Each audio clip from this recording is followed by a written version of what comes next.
Ai un cont nou pe TikTok? Vrei să atragi mii de urmăritori fără să investești în publicitate? Iată strategia mea testată pentru creșterea organică.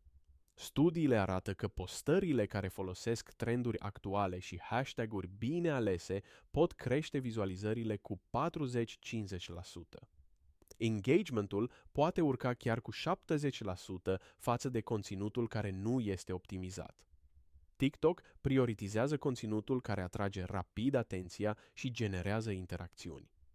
Aceasta este cheia pentru a fi favorizat de algoritm. Urmărește trendurile. Explorează pagina cu Discover și analizează ce tip de conținut devine viral. Notează hashtag-urile populare din nișa ta și adaptează-le creativ în postările tale.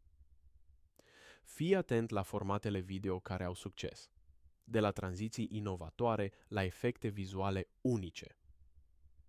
Planifică-ți conținutul. Creează un calendar editorial și programează postările în momentele când audiența ta este activă. Variază formatele. Combină videouri scurte cu povești personale, Q&A-uri și live-uri interactive. Interacționează cu comunitatea. Răspunde la fiecare comentariu și inițiază discuții autentice. Organizează sesiuni de întrebări și răspunsuri sau live-uri pentru a crea o legătură personală. Utilizează hashtag-uri relevante. Folosește un mix de hashtag-uri populare și unele specifice nișei tale. Monitorizează performanța hashtag-urilor și ajustează-le periodic.